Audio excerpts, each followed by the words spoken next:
Deus nos ama muito e o seu maior interesse é nos tirar de uma vez por todas deste mundo cheio do pecado.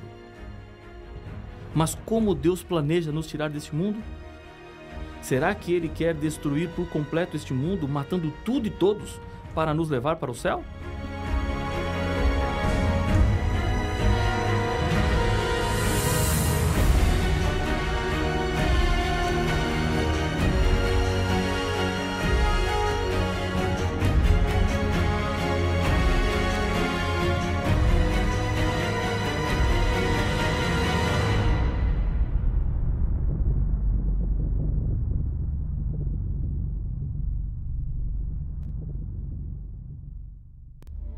A Bíblia nos deixa bem claro que o final do pecado e do mal acontecerá quando Jesus voltar a este mundo. Em mais de 2.500 textos, essa verdade é repetida. Na oração do Pai Nosso, ensinada por Jesus, essa realidade é apresentada quando dito: venha o teu reino. No Credo Apostólico do segundo século depois de Cristo, também encontramos a mesma referência, quando falando de Jesus, diz que Ele está assentado à direita de Deus Pai Todo-Poderoso, de onde há de vir a julgar vivos e os mortos. Jesus deixou estabelecida e firmada a sua promessa em seus momentos finais de vida aqui na terra.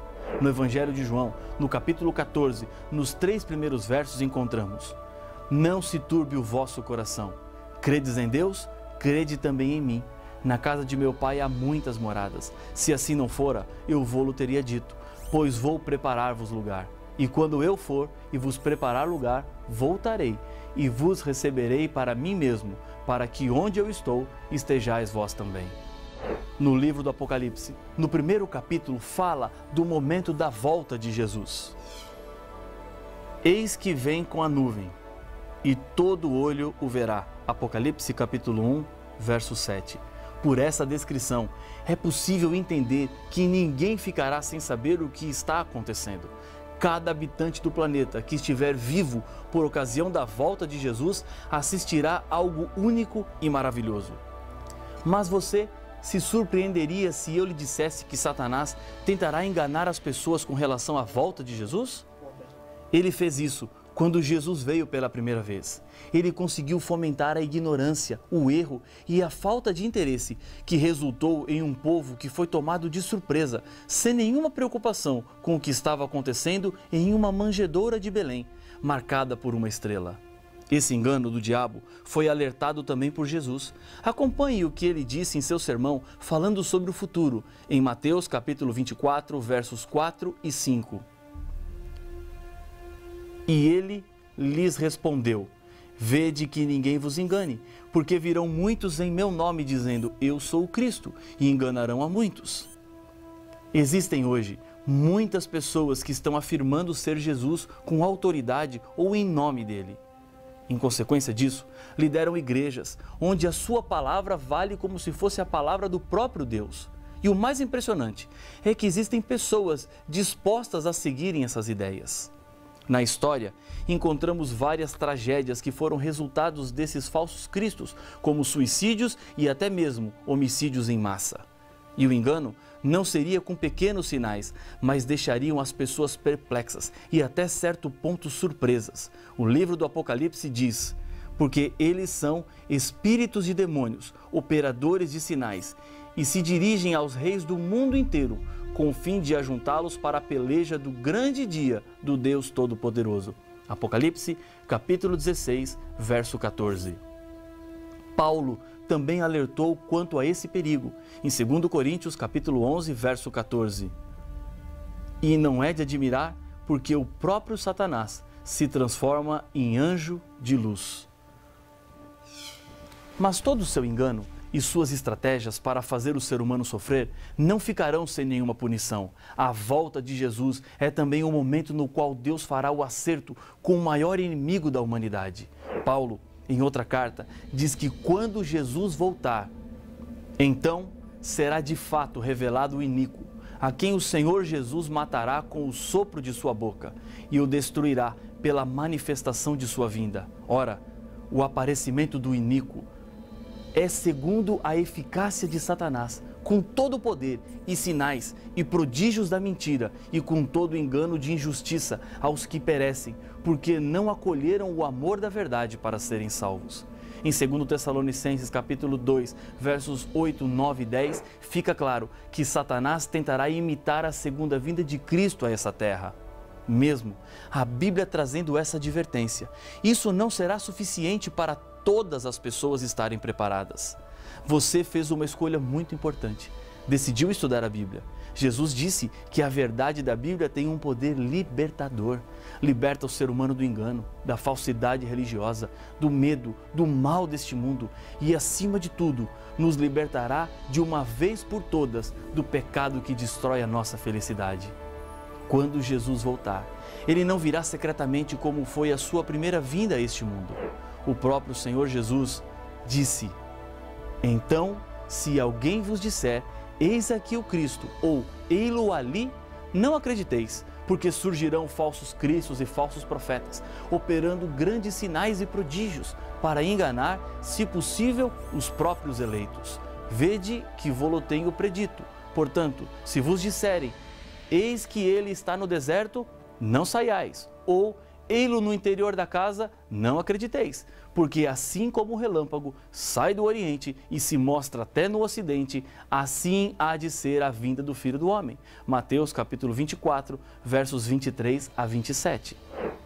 Não há nada de secreto em relâmpagos, imagem usada por Jesus para dizer que a sua volta será pública. Isso se harmoniza com outras passagens da Bíblia, como o Salmo 50, verso 3, que nos diz: vem o nosso Deus e não guarda silêncio. Em 1 Tessalonicenses 4, verso 16, Paulo declara que, porquanto o Senhor mesmo, dada a sua palavra de ordem, ouvida a voz do arcanjo e ressoada a trombeta de Deus, descerá dos céus, e os mortos em Cristo ressuscitarão primeiro. A volta de Jesus será o maior e mais espetacular evento de toda a história. Será algo incomparável. Não existem palavras para descrever com exatidão o que ocorrerá aqui neste mundo. Outros textos da Bíblia nos ajudam a entender melhor como é que será a volta de Jesus. Em Atos capítulo 1, verso 11, o anjo que aparece aos discípulos que olhavam para o céu, vendo Jesus subir e voltar ao Pai, lhe anuncia: e lhes disseram: varões galileus, por que estáis olhando para as alturas? Esse Jesus que dentre vós foi assunto ao céu, virá do modo como o viste subir. Jesus virá em forma pessoal. Não será como uma força ou simplesmente levando salvos diretamente para o céu sem que os outros saibam o que é que está acontecendo. Aquilo que chamamos de arrebatamento secreto. Tomé, um dos discípulos de Jesus, teve uma experiência para comprovar a sua fé e nos dá mais um indício de como será a volta de Jesus. Jesus já havia ressuscitado e Tomé ainda não tinha visto. Mesmo diante dos testemunhos dos discípulos, Tomé não aceitou prontamente. A Bíblia apresenta que disseram-lhe então os outros discípulos: vimos o Senhor. Mas ele respondeu: se eu não vir nas suas mãos o sinal dos cravos, e ali não puser o dedo, e não puser a mão no seu lado, de modo algum acreditarei. João, capítulo 20, verso 25. Uma semana depois, Tomé encontra-se com Jesus, que lhe convida: põe aqui o dedo e vê as minhas mãos. Chega também a mão e põe-na no meu lado. Não sejas incrédulo, mas crente. João capítulo 20, verso 27. Jesus virá corporalmente. Quando ele ressuscitou, estava em seu corpo e é desse mesmo jeito que ele voltará para buscar os seres humanos fiéis que desejaram e escolheram viver a eternidade ao seu lado. O livro do Apocalipse diz que: eis que vem com as nuvens e todo olho verá. Apocalipse 1:7. Jesus virá de forma visível e todos verão. Não haverá pessoa que não perceberá que Jesus está voltando. Essa promessa vale também para aqueles que nunca enxergaram nada e em sua vida, pela primeira vez, verão a volta do Senhor Jesus. Em sua primeira vinda à terra, Jesus veio sozinho do céu, no ventre de uma mulher. Mas isso não é o que acontecerá na segunda vez, porque Jesus nos diz: e ele enviará os seus anjos, com grande clangor de trombeta. os quais reunirão os seus escolhidos dos quatro ventos, de uma a outra extremidade dos céus. Mateus capítulo 24, verso 31. A segunda vinda de Jesus é o ponto alto do plano da salvação que Deus traçou para resgatar os seres humanos das garras do mal. Da mesma forma que, quando compro alguma coisa e pago e peço para que aguardem para que depois eu venha buscar, Jesus nos comprou com seu sangue. Ele quer que sejamos guardados entre os seus salvos enquanto Ele está preparando moradas no céu e finalmente Ele voltará para nos buscar, porque a salvação já está paga. Os anjos de Deus recolherão todos os fiéis dos quatro cantos do mundo e neste dia também será o momento do acerto de contas com Deus.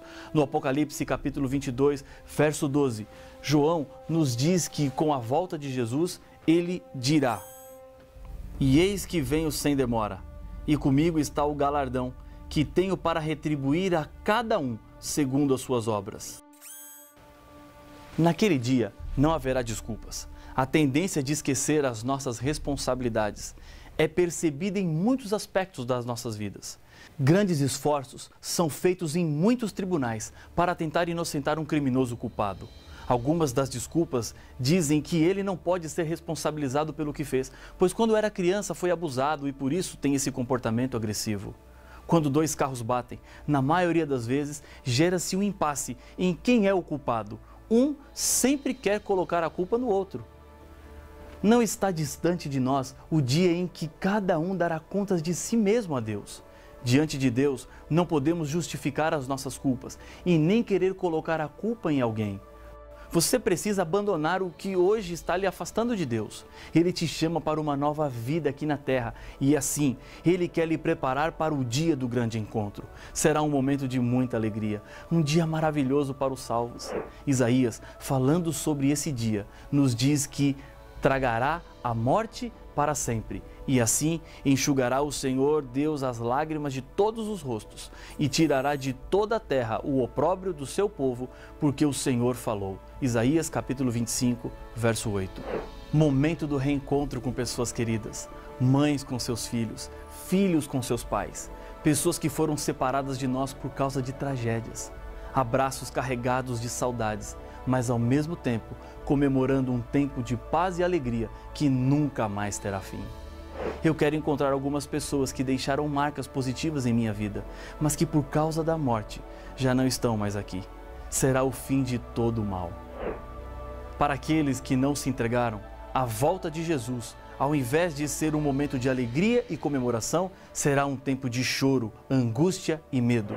Diz a Bíblia que na volta de Jesus, e o céu recolheu-se como um pergaminho quando se enrola. Então, todos os montes e ilhas foram movidos do seu lugar. Os reis da terra, os grandes, os comandantes, os ricos, os poderosos e todo escravo e todo livre se esconderam nas cavernas e nos penhascos dos montes e disseram aos montes e aos rochedos: "Caí sobre nós", e escondendo-os da face daquele que se assenta no trono e da ira do Cordeiro. Apocalipse capítulo 6, versos 14, 15 e 16. A diferença entre esses dois grupos está determinada pela sua aceitação ou não de Cristo Jesus como seu Salvador. E eu quero neste momento lhe convidar a aceitar Jesus. Talvez você esteja se perguntando: o que envolve aceitar Jesus? São duas coisas que a partir de agora farão parte da sua vida. Primeiro, aceitar Jesus significa reorganizar sua vida de acordo com a Bíblia Sagrada. Jesus deixou isso bem claro no Sermão do Monte, quando disse: "Todo aquele, pois, que ouve estas minhas palavras e as pratica, será comparado a um homem prudente, que edificou a sua casa sobre a rocha, e caiu a chuva, transbordaram os rios, sopraram os ventos, e deram com ímpeto contra aquela casa, que não caiu, porque fora edificada sobre a rocha. E todo aquele que ouve estas minhas palavras e não as pratica, será comparado a um homem insensato, que edificou a sua casa sobre areia. E caiu a chuva, transbordaram os rios, sopraram os ventos e deram com ímpeto contra aquela casa, e ela desabou, sendo grande a sua ruína." Mateus capítulo 7, versos 24 a 27. Segundo, aceitar Jesus significa obediência às leis de Deus. No mesmo Sermão do Monte, Jesus explica que Nem todo o que me diz Senhor, Senhor entrará no reino dos céus, mas aquele que faz a vontade de meu Pai que estás nos céus. Muitos naquele dia hão de dizer-me, Senhor, Senhor, porventura não temos nós profetizado em teu nome, e em teu nome não expelimos demônios, e em teu nome não fizemos muitos milagres? Então lhes direi explicitamente, nunca vos conheci, apartai-vos de mim, os que praticais a iniquidade. Mateus capítulo 7, versos de 21 a 23. Depois de sua volta, Jesus tem preparado para os salvos uma nova vida perfeita. A Bíblia diz, e lhes enxugará dos olhos toda lágrima, e a morte já não existirá, já não haverá luto, nem pranto, nem dor, porque as primeiras coisas passaram. Apocalipse capítulo 21, verso 4. O que é que torna o céu tão atrativo? Será que posso afirmar que são as ruas de ouro ou as portas de pérolas? Não, nada disso. O céu nos atrai porque ali poderemos ver face a face aquele que nos amou tanto que entregou-se para que pudéssemos ter a vida eterna. E é por causa de Jesus que um dia quero estar no céu. E Jesus quer muito ter você com Ele no céu. Deus, nesse momento, está apelando ao seu coração. Chega de lutar sozinho.